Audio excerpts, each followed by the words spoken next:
अच्छी बात बोल रहे थे। हिलते हुए दर्पण में आप अपने चेहरे को नहीं देख सकते। हिलते हुए दर्पण में अपने चेहरे को आप नहीं देख सकते। तो बोला इसी तरीके से हिलते हुए मन में आप अपने स्वरूप को नहीं देख पाओगे। कैसे? इसका बोला थिर मन ब्रह्म, अथिर मन संसार। थिर मन ब्रह्म मतलब क्या? जिसका मन स्थिर है, जिसका मन स्थिर है वो जो है वो अपनी आत्मा में है, और जिसका मन अस्थिर है, आगे की पीछे की आगे की बार बार सोच रहा है, तो वो जगत में है। ये पहचान गुरु ने बोली है। तो आप अभी इस बात को पाओगे कि आपका मन दिन भर में बहुत बार आगे पीछे होता है, लेकिन यही मन जब आप रोज ज्ञान सुनते जाओगे तो सुनते सुनते एक समय ऐसा आएगा कि आपका मन स्थिर हो जाएगा, जिसको बोलते हैं निर्विचार समाधि। वो निर्विचार समाधि आपके अंदर लग जाएगी। उसके लिए जरूरी क्या है? नित्य का अभ्यास। आप नित्य का अभ्यास करोगे तो आपको निश्चित सफलता प्राप्त होगी। ठीक है, चलिए हम लोगों का गीता का 6वां अध्याय चल रहा है। 6वें अध्याय में हम लोगों का 11 से 19 श्लोक तक हो चुका था।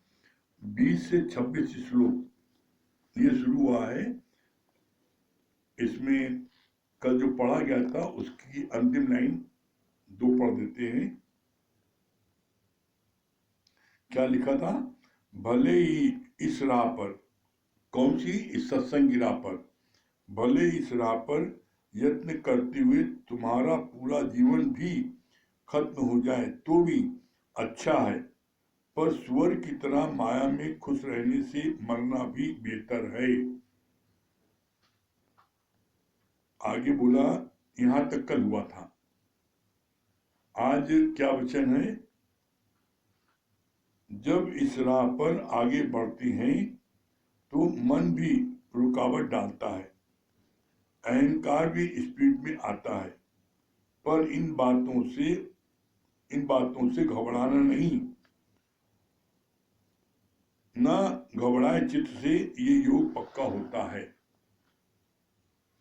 बोला कितनी भी तुम्हारा बोला मन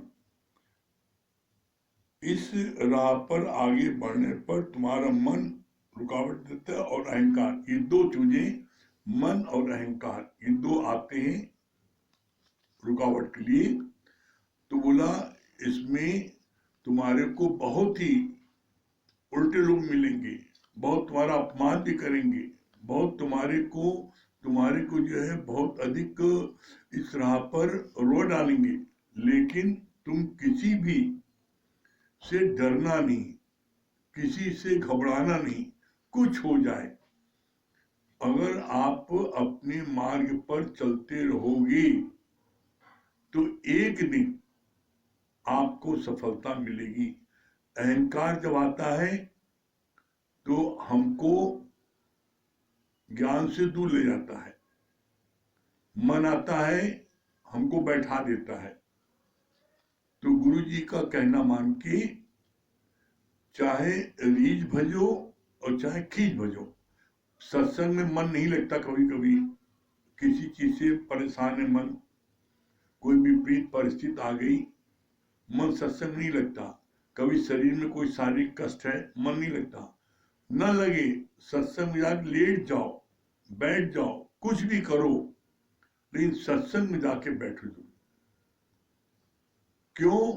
क्योंकि गुरु जी ने बोला सोते सोते भी अगर एक वचन आपके अंदर चले गए तो आपको मौत से बचा सकते हैं। कैसे बचा सकते हैं? उसका गुरुजी ने बहुत सुंदर प्रमाण दिया। क्या प्रमाण दिया? बोला एक चोर को ये कहा गया कि जहां सत्संग होता है तुम उधर से बस निकल जाओ, बैठो कहीं बैठेंगे नहीं, न सत्संग सुनेंगे। तो ये सब बात होते होते इतने में राजी कर लिया कि अच्छा तुम उधर से जहां सत्संग होता उस मार्ग से निकल भर जाओ, बस इतना कर लो। कहा ठीक है, इसमें क्या हम सुनेंगे नहीं। तो जिस जगह सत्संग हो रहा था उस मार्ग से वो निकला कि सुनेंगे नहीं,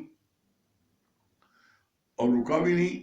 लेकिन चलते चलते उसके कान में सत्संग ये चल रहा था उस समय कि देवी देवताओं की परछाई नहीं होती। ये तो उधर जब निकला तो उसके कान में बात चली गई, कान में तो रुकावट नहीं है।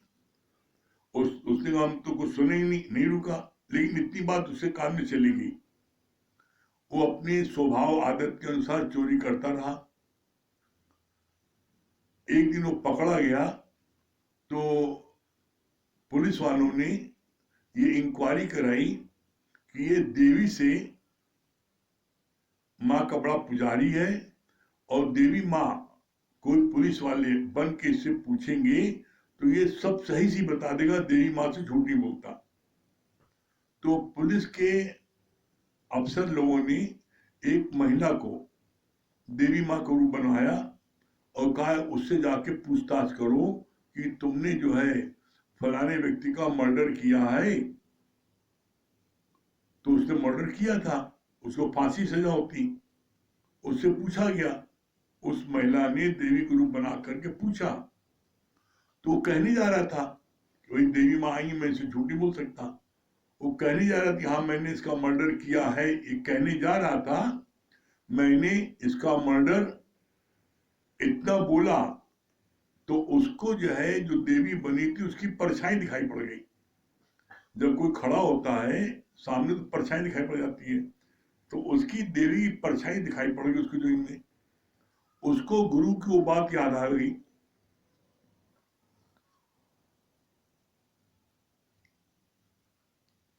उसको गुरु की वो बात याद आ गई कि देवी देवताओं की परछाई नहीं होती। उसका मन तुरंत खटक गया कि मेरे साथ पुलिस वाले जालसाजी कर रहे हैं और किसी को देवी गुरु बना दिया है। क्यों? अगर देवी असली होती तो उनकी परछाई नहीं होती, और ये इसकी तो परछाई है, इसके मतलब मेरे साथ धोखा हो रहा है।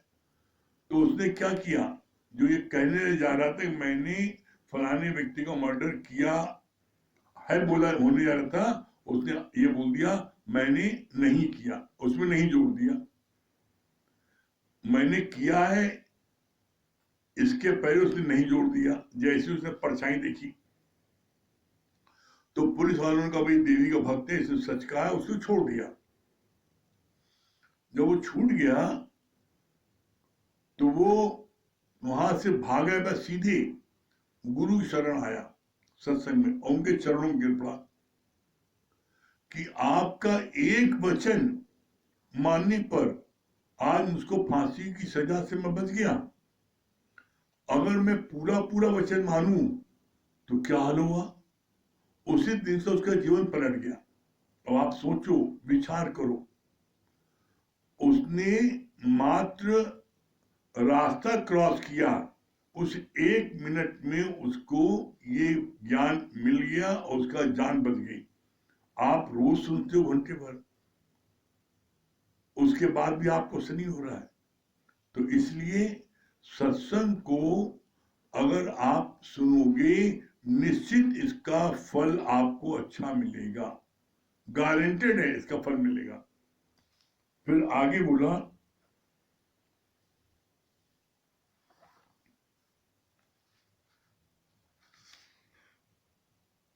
अहंकार भी स्पीड से आता है, पर इन बातों से घबराना नहीं और घबराए चित्त से ये योग पक्का होता है।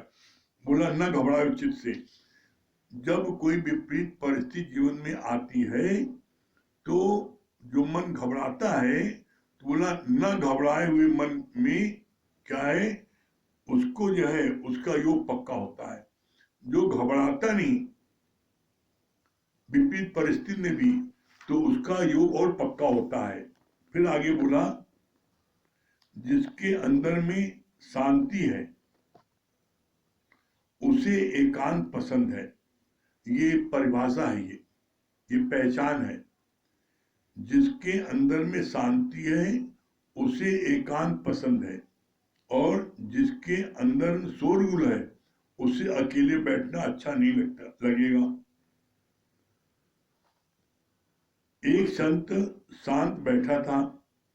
शिष्य आया, बोला गुरुजी आप अकेले बैठे हैं। संत ने कहा तेरे आने से अकेला हुआ हूं, वरना मैं तो प्रभु के साथ बैठा हुआ बात कर रहा था। मतलब क्या? जब आप एकांत में बैठते हैं तो प्रभु के वचनों का आप सुमिरन करते हैं कि आज सत्संग में गुरुजी ने ये बताया, कृष्ण ने ये बोला, राम ने ये बोला, गुरु ने ये बोला। तो आप जब अकेले बैठते हैं तो गुरु के वचनों का चिंतन करते हैं। इसका मतलब आप जो है भगवान और गुरु के साथ बैठे हैं। लेकिन जब कोई व्यक्ति आ जाता है तो वो मायावी बात करता है। तभी उस बच्चे से बोला कि तुम्हारे आने से मैं अकेला हो गया हूं, नहीं तो मैं अपने भगवान से बात कर रहा था। तो ये बात तो कभी आप देख लेना, एकांत में बैठने पर गुरु के वचनों का बहुत अच्छा चिंतन मनन होता है, बहुत अच्छा भजन उसे मुख से निकलता है जब एकांत को शोरगुल न हो। तो इसलिए ज्ञानी को एकांत ही पसंद है। फिर आगे कहा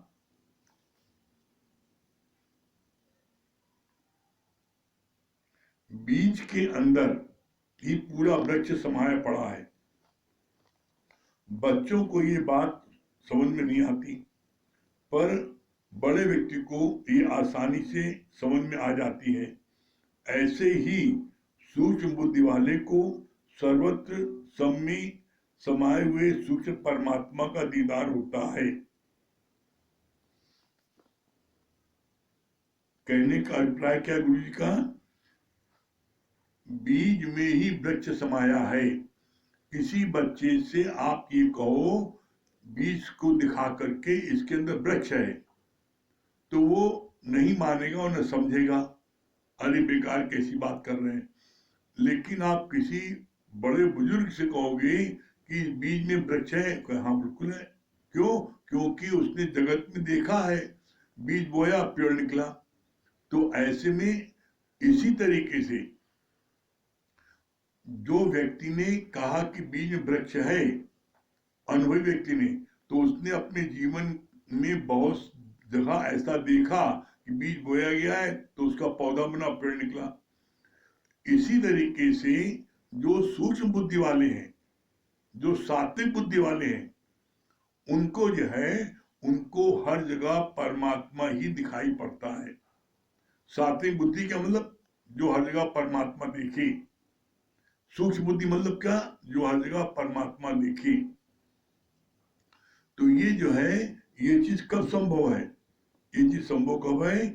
जब हमारी बुद्धि नित्य का सत्संग सुनेगी, गुरु के वचनों को मानेगी, तो हमारी बुद्धि भी सूक्ष्म हो जाएगी।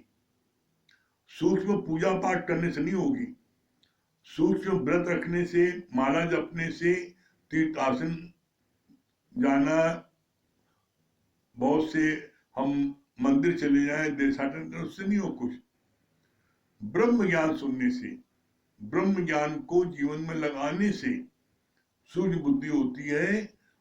क्यों? क्योंकि ब्रह्म ज्ञान गुरु मुख से सुनने पर हमको गुरु के द्वारा दिव्य दृष्टि प्राप्त हो जाती है। तो सब में भगवान देखने के लिए दिव्य दृष्टि का होना कंपलसरी है। बिना दिव्य दृष्टि के आप परमात्मा सब में नहीं देख सकते। इसका प्रमाण है महाभारत युद्ध में अर्जुन ने जब भगवान कृष्ण से प्रार्थना किया कि आप अपना विराट रूप हमें दिखा दिए,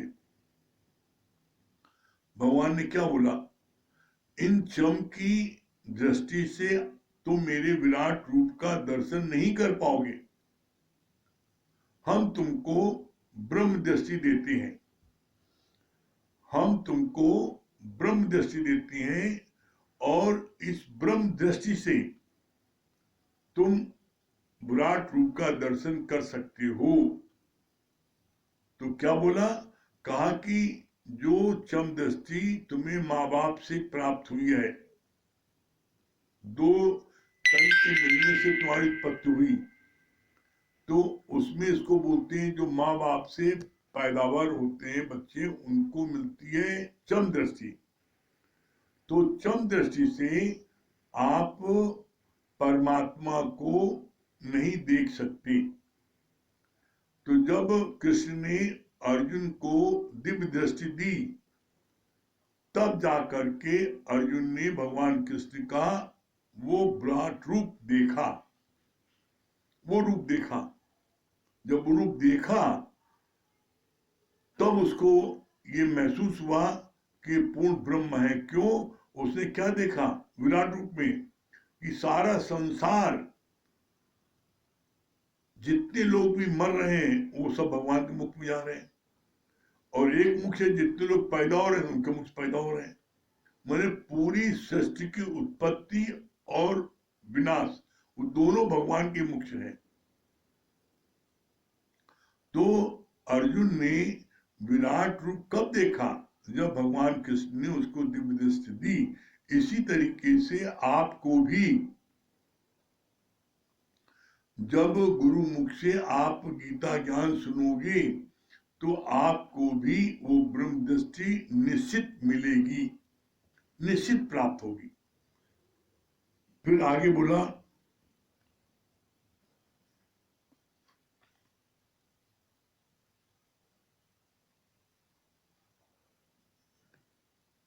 ज्ञानी हर बात में भलाई समझता है। जितनी भी परिस्थितियां आती हैं वो भी तुम्हें परमात्मा की राह पर बढ़ाने के लिए आती हैं। गुरु के हर कर्म में राज है। क्या बोला? ज्ञानी हर बात में भलाई समझता है। जितनी भी परिस्थितियां आती हैं, विपरीत परिस्थितियां, अनुकूल परिस्थितियां, दोनों में मेरी भलाई है। तुम भला करो, हम भला जाने। हमारा कोई बुरा कर ही नहीं सकता। क्यों? क्योंकि परमात्मा का, गुरु का हाथ हम सबके सर पर है। इसीलिए लाइन आती है, तेरा कुछ न बिगड़ेगा सत्य गुरु शरण आने के बाद, और हर खुशी मिल जाएगी कदमों में झुक जाने के बाद। तो आप गुरु की शरण आ गए हो, जितने लोग आप सत्संग सुन रहे हो, आपका कोई कुछ नहीं बिगाड़ सकता। क्यों? क्योंकि आप जो नित्य सत्संग ले रहे हो तो आपको नित्य ताकत मिल रही है, वो शक्ति मिल रही है। वो शक्ति ऐसी मिल रही है कि कितनी भी विपरीत परिस्थिति जीवन में आ जाए, आप उसका मुकाबला करोगे और उसको जो है आप हराओगे। क्यों? क्योंकि आप जो है, you are the strongest man, आप सबसे शक्तिशाली हो। सबसे शक्तिशाली कौन है? भगवान। वो भगवान आप हो। लेकिन वो भगवान आपके अंदर से प्रकट कब होगा? जब आप नित्य का सत्संग लेते रहोगे। फिर आगे बोला, गुरु के हर कर्म में राज है। रामकृष्ण परमहंस ने रानी रासमणी को खड़ाऊ मारी। रानी जाकर उनके चरणों में गिर पड़ी, बोला, अच्छा किया, मेरा मन कोर्ट में जा रहा था, आपने खड़ाऊ लगाई तो वापस सत्संग में टिक गया। अब इसमें कितनी अच्छी बात देखो रानी ने कही, जो पॉजिटिव विचार के होते हैं, जिनके अंदर में गुरु के प्रति अंधी श्रद्धा होती है, वो गुरु के हर कार्य में भलाई समझते हैं। कैसे समझते हैं उसका देखिए प्रमाण है। रानी रासमणी, वो रानी थी और आपके गुरु जिन्होंने खड़ाऊ मारी वो उनके मंदिर में उनके द्वारा नौकरी पर रखाए हुए कर्मचारी थे। जब उन्होंने खड़ाऊ मारी तो उस समय उनको निकाल भी सकते थे, लेकिन ज्ञानी को किसी का डर नहीं होता। ज्ञानी जो है वो क्या है, जिसमें तुम्हारी भलाई होगी वो वही करेगा, वो डरता किसी से नहीं है। कैसे? बोला संत बड़े परमार्थी, जाको शीतल अंग, और तपत बुझाए औरों की, दे दे अपना रंग। संतों के अंदर में अनायास बड़ी करुणा होती है कि कैसे इसका जीवन बने, कैसे ये मंजिल को प्राप्त हो, कैसे ये जो है परमात्मा मिलके हो। तो वो जो है बोला संत बड़े परमार्थी, जाको शीतल अन्न, और तपत बुझाए औरों की, दे दे अपना रंग। उनका अपना रंग क्या है? शांत, सरल, प्रसन्नचित। तो वो अपना रंग दे देते हैं। जिसके अंदर बड़ी तपिश है, जलन है, सड़न है, जल रहा है, वो उसको गुरु अपना रूप, अपना अपना जो है ये चीज उसको दे देता है। क्यों? क्योंकि उनसे रहा नहीं जाता। संतों से किसी का कष्ट देख करके रहा नहीं जाता। इसका प्रमाण है, जब नरक से युधिष्ठिर को ये था नरक से ये क्रॉस करेंगे सिर्फ, तो नरक में उस समय बड़ा शोर हो रहा था, लोग चीख रहे थे, पुकार रहे थे। और जैसे ही युधिष्ठिर दस निकले एकदम शांत, सब लोग शांत हो गए। तो युधिष्ठिर ने पूछा, अभी हम जब यहाँ आए थे तो हमारे आने के पहले दर पर बड़ी हलचल, बड़ा कोलाहल, बहुत शोर हो रहा था, रोने चिल्लाने चीख की आवाज आ रही थी। अब हम यहां से निकले तो सब आवाज शांत कैसे हो गई, क्या बात है? तो नरक के कर्मचारियों ने बताया कि ये आपका प्रभाव है। आपके यहां से गुजरने मात्र से जो नरक में सारे उन लोगों को सजा दी जा रही थी, सजा से वो चिल्ला रहे थे, चीख रहे थे, आपके आने मात्र से उन लोगों को इतनी ठंडक मिली कि वो सजा उनको लग नहीं रही थी। तो युधिष्ठिर ने क्या जवाब दिया?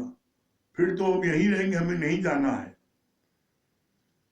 औरों की भलाई के लिए वो नरक में रुकने के लिए तैयार हुए कि मेरे रुकने से अगर इनको ठंडक मिल रही है और इनके कष्ट दूर हो रहे हैं तो मैं यहाँ पर ही रुकता हूं। तो उनको समझाया गया, भाई नहीं, ये नियम के विरुद्ध है, इन्होंने ऐसे कर्म किए तो इनको यहाँ मिलेगा। आप का प्रभाव ये है, आप संत, आपका प्रभाव है कि आपकी वजह से इनको इतनी शांति मिल गई। लेकिन अगर आप इसमें इंटरफेयर करोगे तो आप परमात्मा के कार्य में दखलंदाजी दोगे। जिसको सजा मिलनी है आप सजा नहीं देने दोगे तो फिर क्या है, वो तो सुधरेगी नहीं। तब वो युधिष्ठिर वहां से आगे गए। फिर आगे बोला,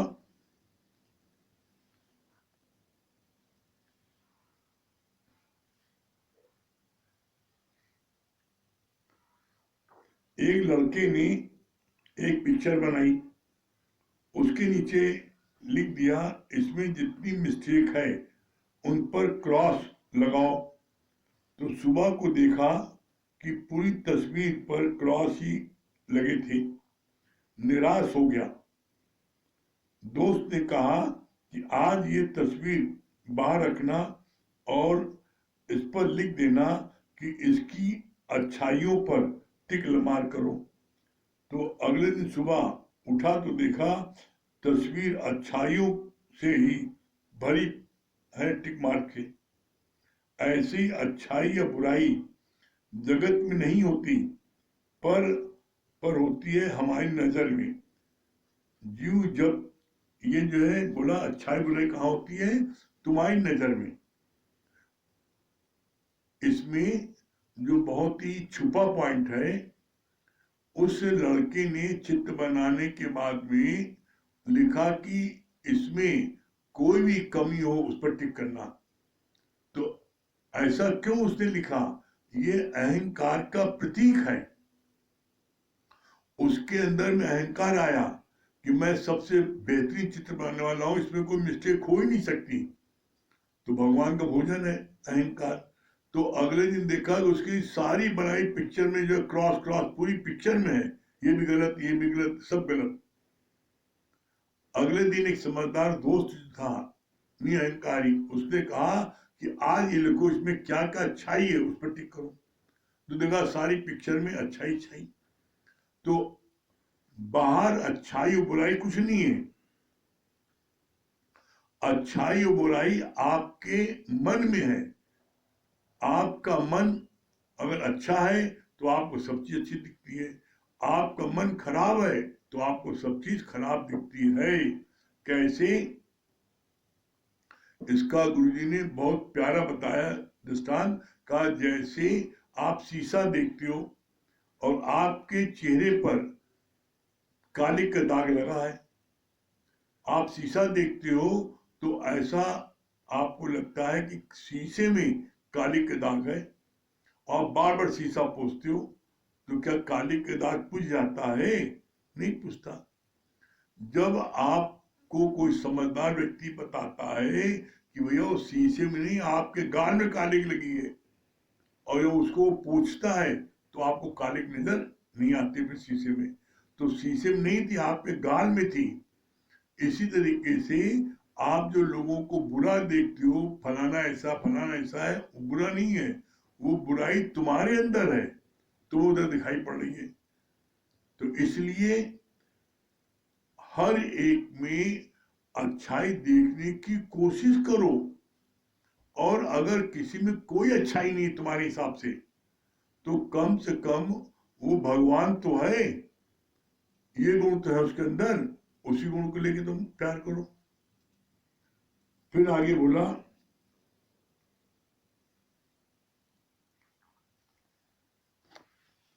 ऐसी अच्छाई बुराई जगत में नहीं होती, पर हमारी नजर में।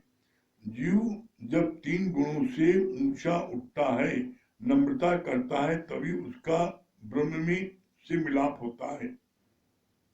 ज्ञानी का जीवन साधना वाला होना चाहिए।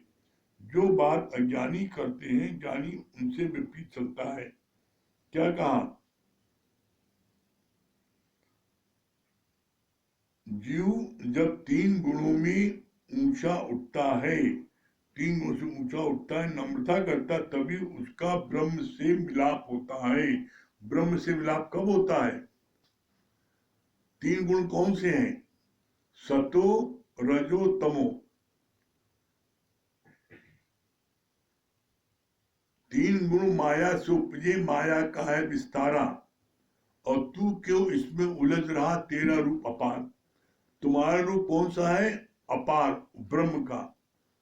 तुम माया में इन 3 गुणों में फंस के इसमें उलझ गए।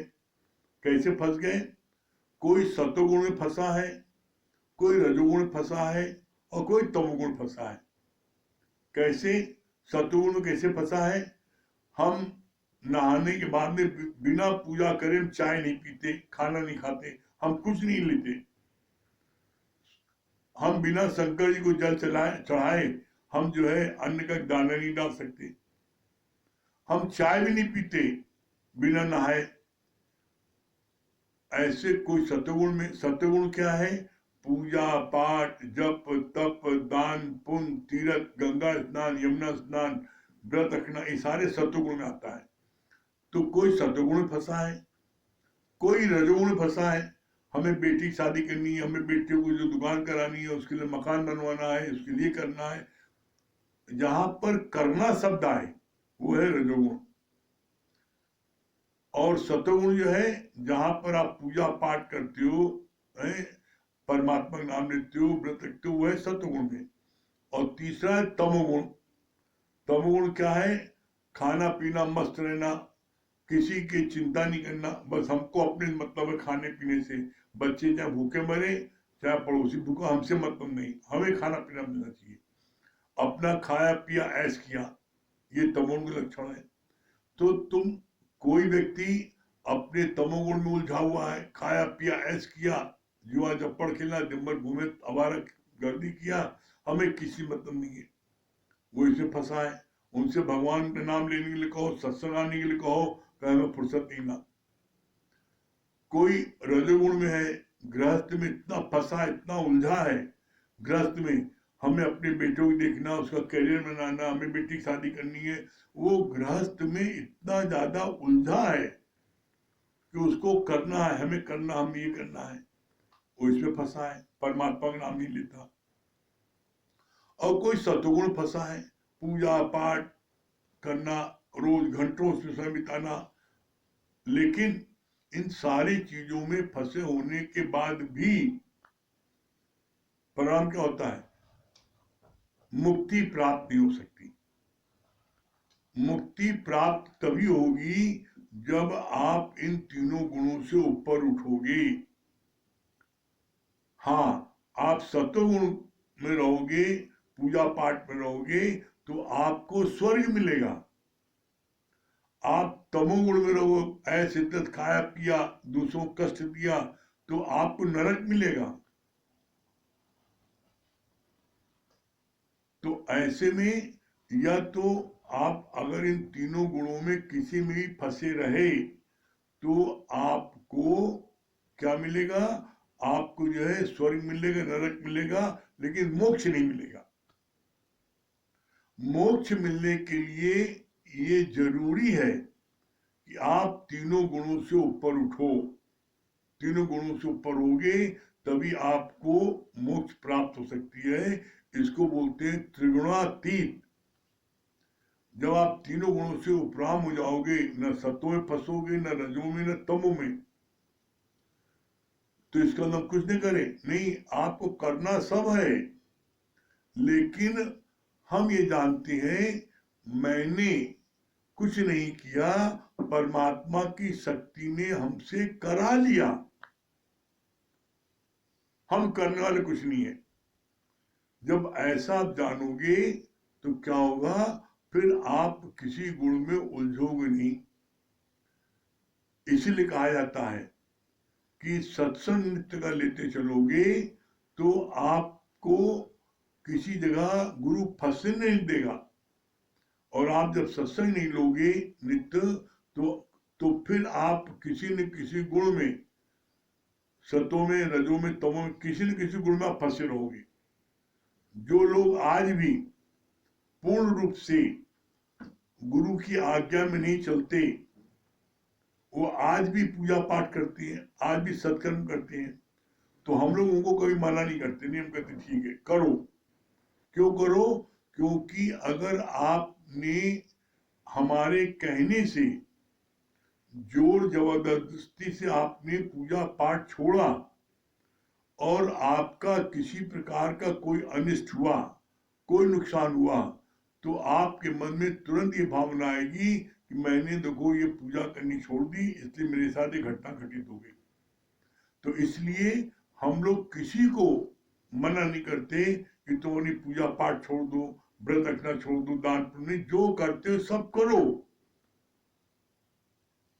आप जो भी सत्कर्म करते हो सब सत्कर्म सब करो, करते रहो, लेकिन आप नित्य आप गीता ज्ञान भी लेते रहो। जैसे आप अपनी कर्मों को कर रहे हो उसी तरीके से आप सत्संग रोज लेते जाओ। बस आप नित्य सत्संग लेते जाओगे, एक दिन सारे सत्कर्म आपके, कैसा भी कोई सत्कर्म हो, वो आपका कब कहाँ छूट जाएगा आपको नहीं पता लगेगा, और आपका पूरा पूरा समय इसी ज्ञान में गुरु के कार्य में लग जाएगा। तो बोला पहले तुम पूजा करते थे 10-5 मिनट, अरे अब गुरु के कार्य में आप जो कार्य करते हो अब आप 10-12 घंटे करते हो। तो अब पहले से बहुत बड़ी पूजा पकड़ ली तो अब कहीं मन नहीं जाता। और ये बात हम अपने जीवन के अनुभव से कह रहे हैं आपको।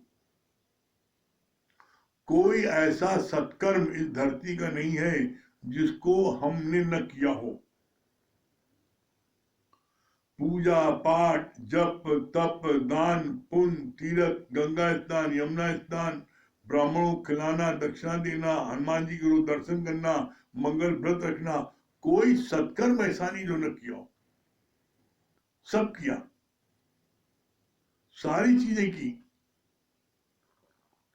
लेकिन आप कहो कि मेरे मन में शांति मिल गई, नहीं। जिस समय पूजा की उस समय 10 मिनट शांति मिली, उसके बाद उठे तो वही राग द्वेष, वही ईर्षा जलन, वही तेरा मेरा, वही अहंकार, वही पांचों विकारों में गिरना, वही पांचों विषय में फंसे रहना, सारी चीज थी। और ये बात तो हमने गुरुजी से स्वयं कही। गुरुजी, हम हनुमान जी की बड़ी पूजा करते थे पहले, रोज दर्शन करने आते थे, व्रत रखते थे मंगल का, आपके नित्य का नियम था पूजा पाठ करने का। अब सत्संग में आपके आ गए, हमें पता ही नहीं लगा पूजा कब छूट गई, पता ही नहीं लगा व्रत कब छूट गया, पता ही नहीं लगा मंदिर जाना कब छूट गया, पता ही नहीं लगा ब्राह्मणों को दान पुण्य देना कब बंद हो गया। मतलब किसी बात को पता ही नहीं हमारा व्रत कब टूट गया, नहीं पता। बस गुरु के प्रेम में सत्संग में लगे रहे, सत्संग में भागते रहे, सत्संग भागते रहे हैं। गुरु जी ने कब मंगल को प्रसाद दिया, लो खाओ, खा लिया, पता नहीं लगा, उसके बाद से टूट गया। पहले नहाने के बाद पूजा पाठ होता था तब खाते थे, नहाने के बाद गुरु जी ने बुला लिया, तुम जल्दी आओ, चले गए, उस दिन से वो छूट गया। मतलब सारी चीज छूट गई। तो मैंने गुरु जी से कहा, गुरु जी हमको ऐसा लगता है कि हमने विश्वासघात तो नहीं किया हनुमान जी के साथ में। मैं पहले इतनी पूजा करता था, इतना व्रत रखता था, इतना सारे सत्कर्म करता था, अब सब छूट गए, अब सिर्फ सत्संग ही। तो गुरु जी बोला पहले पूजा कितनी देर करते थे?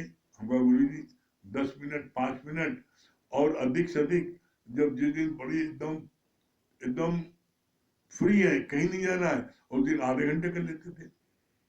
अब अरे गुरु जी अब तो 10-12 घंटे लग जाते इसमें, 2 घंटे सुबह, 2 घंटे शाम, दिन में दिन भर लोगों को मिलना जुलना जो भी है, इसमें तो अब तो इसमें बहुत ज्यादा समय लग जाता है।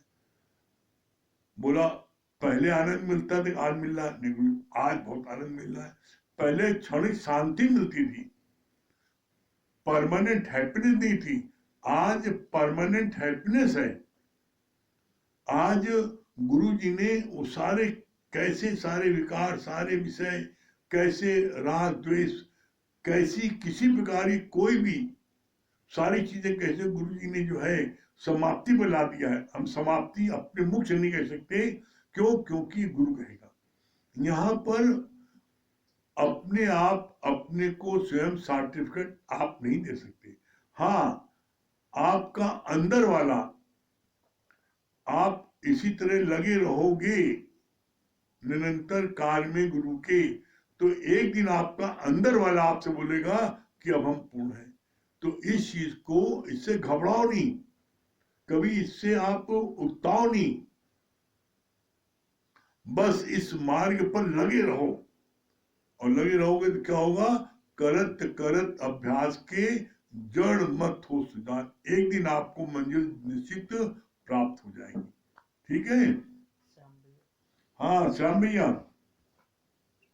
राम राम मुरारी भैया। राम राम।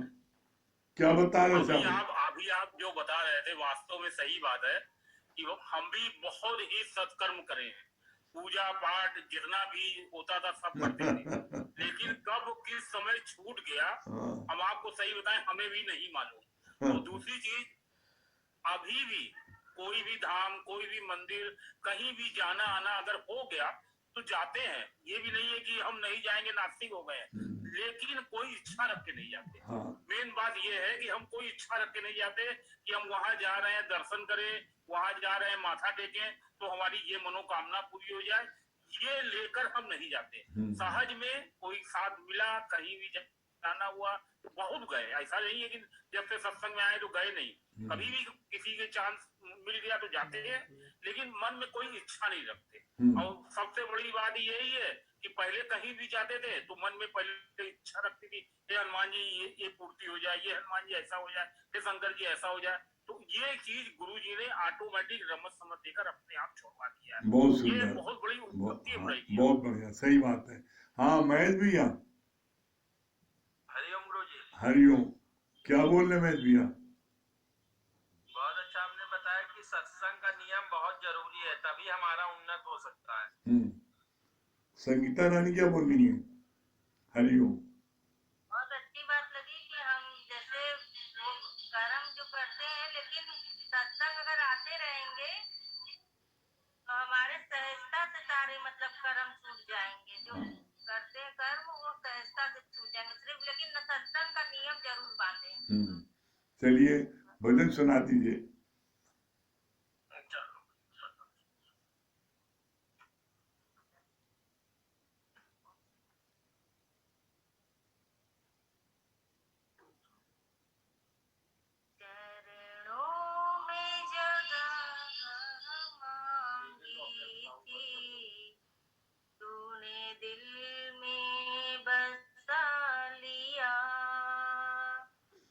चरणों में जगह मांगी थी, तूने दिल में बसा लिया।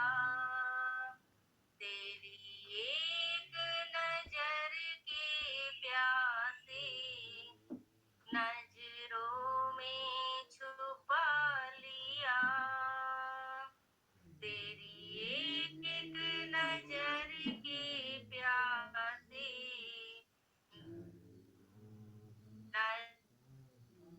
नजरों में बसा लिया। शुक्रिया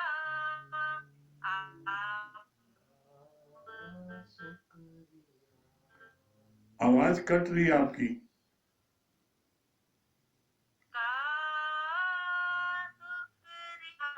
आपका शुक्रिया। चरणों में जगह मांगी थी, तूने दिल में बसा लिया। तेरी एक नजर के प्यासे नजरों में बसा लिया।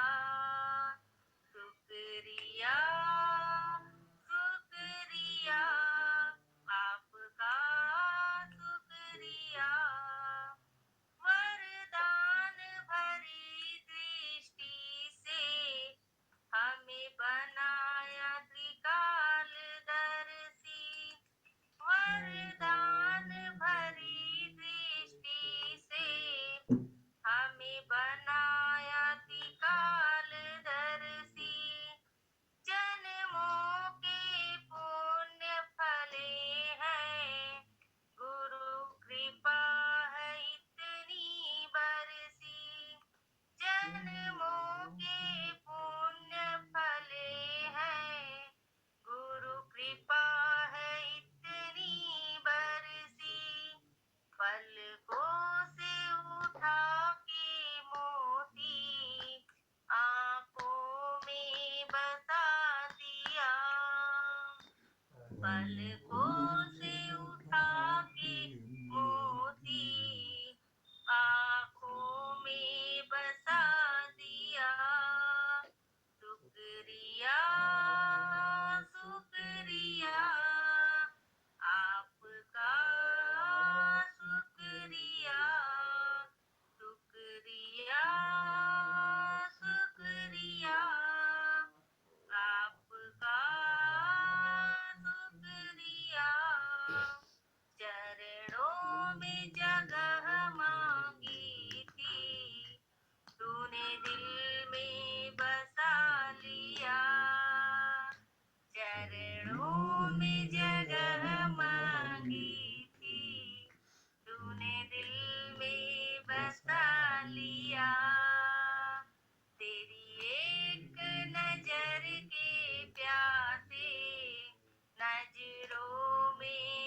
आपका शुक्रिया शुक्रिया शुक्रिया आपका शुक्रिया खुशियों के पंख लगा के जी करता है उड़ जाऊं खुशियों के पंख लगा के जी करता है उड़ जाऊं गुरु प्रेम की वर्षा बन के हर मन की प्यास बुझाऊं खुशियों के पंख लगा के जी करता है उड़ जाऊं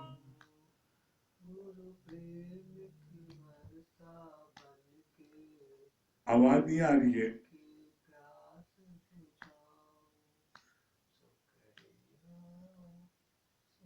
संगीता जी आपकी आवाज नहीं आ रही है। हाँ, किसको आप नेटवर्क आपको नहीं मिल पा रहा है, लगता है कोई प्रॉब्लम। सिखा दिया शुक्रिया शुक्रिया आपका शुक्रिया शुक्रिया शुक्रिया आपका शुक्रिया हरिओम हरिओम। अभी हाँ जहाँ एक जगह गए थे गुरु जी हाँ तो अभी वही जहाँ चल रही थी जैसे अब क्या बता रहे थे ना तो यही बात चल रही थी तो हमने यही कहा कि सही बात है कि पहले जैसे हम लोग जैसे ज्ञान में जब नहीं आए थे तो तुरंत हर चीज की मतलब मन्नत मांग लेते थे कहीं भी जाते थे तो कुछ भी होता था तो पहले मन्नत मांगते थे लेकिन मतलब वहाँ यही मुख से निकल रहा था जैसे चार लोग के बीच में बैठे थे तो यही बता रहे थे कि गुरु जी के मिलने के बाद कैसे जैसे मन्नत मांगना ही बंद हो गया कि लगता है क्या मांगे जब भगवान ने सब कुछ बता दिया कि जो होना है वो होके रहेगा जो अब परमात्मा की रजा में राजी रहो तो हमेशा खुश रहोगे हमें लगता है आज कि हमें दुख है ये है तो लेकिन आगे जो होता है बहुत अच्छा होता है तो कैसे सच में आया अभी जैसे बात चल रही थी तो लग रहा था कि देखो गुरु अंदर कैसे बैठ के आज यहाँ भी मतलब सुनने का तो सच में इतना खुशी हो रहा था कि सच में गुरु जी की कृपा है कि कैसे आपकी कृपा से मतलब ये मतलब कहीं बैठो तो लगता है सच में कि जो अंदर है जैसे लोग पंचायत करते तो नहीं चाहते हुए अगर दो बातें हुई तो ऑटोमेटिक गुरु की बातें ही निकलने लगती है तो मतलब ये चीज फील हो रहा था कि जब हम चार लोग के बीच में बैठते तो जो हमारे अंदर गया है वही निकलेगा जो खाओगे वही ढकारोगे तो सच में लगता है कि 5 लोगों के बीच में बैठे तो निकलेगा क्या गुरु की बात न चाहते हुए दो बातें करके करके तुरंत ही गुरु की बात मतलब चलने लगी कि सच में गुरु ने हमारे जैसे ये बताया तो नहीं चाहते हुए निकलने लगता है तो सच में लगता है कि सच में गुरु ने कैसे ज्ञान को मतलब अंदर डाला तो निकलता भी है वही चीज धन्यवाद बहुत अच्छा मतलब बहुत खुशी हो रहा था अभी सुन के कि जो मतलब वहाँ बात बता रहे थे वही मतलब आपने बताया तो मतलब लग रहा था सही रहा था कि जो वहाँ बात हो रही थी वही बात हो रही थी बहुत अच्छा। हरिओम। हाँ चित्रा जी। हरिओम गुरु जी हरिओम। हाँ क्या बता रही चित्रा जी? बहुत अच्छा लगा कि संत बड़े परमार्थी जाको शीतलम तपत बुझाए औरों का दे दे अपना रंग सच बात है जैसे नरक द्वार से युधिष्ठिर गुजर रहे थे बहुत चिल्लाहट हो रहा था बहुत उनको मतलब सजा मिल रही थी चिल्ला रहे थे और जब संत जो साथ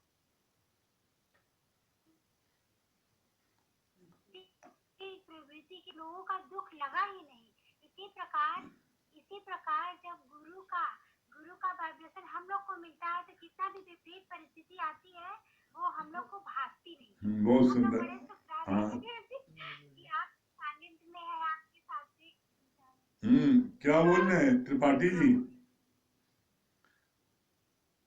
क्या बता रहे हैं? आपने बताया कि जो चोर जा रहा था रास्ते से और उसकी कान में पड़ गई हाँ गुरु की तो मतलब मृत्यु दंड से जो है वो बच गया हाँ हम लोग किस्मत है आपके बहुत बहुत शुक्राने हम लोग पास सब नहीं है जब लोग रोज आपकी वाणी जो है सुनते हैं हम लोग को तो भाग्यशाली है हम लोग एकदम हाँ नरेंद्र भाई, नरेंद्र भैया क्या बोल रहे हैं? नरेंद्र भैया है? हरिओम गुरु हाँ हरिओम, क्या बता रहे हैं नरेंद्र भैया? हरिओम।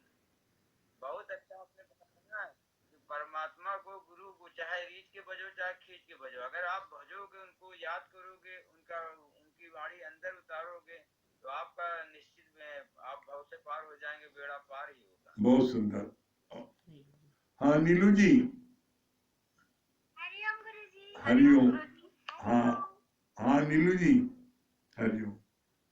जी गुरुजी, बहुत अच्छा लगा गुरुजी कि अभी गुरुजी की वाणी में था कि एक जला हुआ दीपक हजारों दियों को जला सकता है, लेकिन एक बुझा हुआ दीपक है किसी को नहीं जला सकता। तो इस बार अब वो दीपक चाहे मिट्टी का हो चाहे सोने का हो चांदी, अगर जला है तो सबको जला सकता है। तो बस अपने अंदर जो है हमारे गुरु जी हैं साक्षात, हम लोग को अपने सानिध्य में बैठाकर मतलब हर समय अंदर की जो ज्योति जला देते हैं, बस सब सर्व में ये बांटना, अब बांटने में इतनी खुशी मिलती है, शायद वो अपने पास हो तो खाली हो जाते हैं, बांटने में बहुत खुशी मिलती है। और बहुत अच्छा लगा गुरु जी से मुक्ति के बारे में बताया कि गुरु जी कुछ लोग कहते हैं कि मुक्ति अभी हमें नहीं चाहिए, तो गुरु जी की वाणी में चला कि मुक्ति नहीं चाहिए लेकिन जीने का तरीका तो सीख लो। तो पता चला हर थोड़े थोड़े बातों में राग द्वेष आ जाता है, तो वो सारी चीजों को छोड़ के हर चीज में शुक्राना, बहुत सुंदर, कृपा से ही प्राप्त। बहुत सुंदर। हाँ सुशीला जी। हरिओम गुरु। हरिओम। सुशीला जी। हरिओम गुरुजी। हरिओम। हाँ क्या बोल रही है? आवाज आ रही है? हाँ एकदम आ रही है, आप आवाज आ रही है, आप और संजय भी दोनों दिखाई पड़ना बहुत अच्छे हैं। क्या बता रही है? सब आपकी कृपा है। बहुत अच्छा बताए ने कि भगवान की भोजन अहंकार है, कभी अहंकार ना करें, ये तो गुरु जी से सीख लिए। दूसरी बात ये भी बहुत अच्छा लगा कि सत्संग कभी मतलब नागा ना करे, अगर हमारी तबीयत भी खराब है तो हम सुन सकते हैं, अपने इतना भगवान ने सुविधा दे दिया है, सुन सकते हैं। एक वचन भी अगर कान में चला जाता है सच में बेड़ा पार हो जाता है, जैसे चोर के हो गया है तो ऐसे हम लोग का भी हो रहा है। कभी कोई परिस्थिति आती है तो वो वचन बहुत काम आते हैं, तब लगता है कि गुरुजी ने क्या दे दिए हैं, कितना भर दिए हैं, पता तो नहीं चलता है लेकिन वक्त में पता चलता है। और ये भी बात बहुत अच्छी लगी कि सच में क्या बताएं गुरुजी, आपको विश्वास नहीं होंगे, अकेलापन बहुत अच्छा लगता है। ये चीज सुनने में मुझे बहुत होता है कि सच ऐसा ही होता है, मेरे अंदर ऐसा ही होता है कि जब हम अकेला रहते हैं ना, अपने आप को बहुत शांति मतलब फील करते हैं, बहुत अच्छा मतलब लगता है। मतलब किसी से बातचीत करना उतना बाहर बाहर के लोग से मुझे मतलब मन नहीं करता है, लेकिन होता है कि थोड़ा बहुत कर लेते हैं, लेकिन अंदर में शांति खोजते हैं। वही प्रेमी से दो बात हो जाती है बहुत अच्छा लगता है, बाकी तो लगता है कि शांत रहो, बस यही सत्संग जीवन में चलता है। बहुत सुंदर, बहुत सुंदर। हाँ संजय भैया, संजय भैया बता रहे हैं। हरिओम। बहुत अच्छा लगा कि नित्य का अभ्यास बहुत जरूरी है, नित्य का सत्संग बहुत जरूरी है। सत्संग से ये मिला कि संतोष धन मिल गया, सब धन धूल समान। तो अब वाकई में कहीं मांगने उगने की इच्छा नहीं होती, क्योंकि अब संतोष धन मिल गया, अब क्या मांगे। बात बहुत अच्छी कही, बहुत सुंदर। हाँ मंगल भैया, मंगल भैया क्या बोल रहे हैं?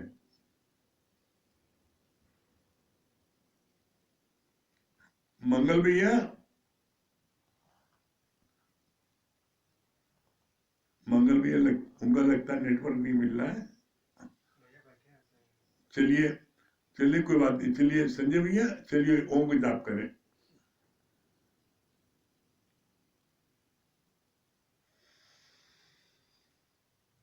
ओ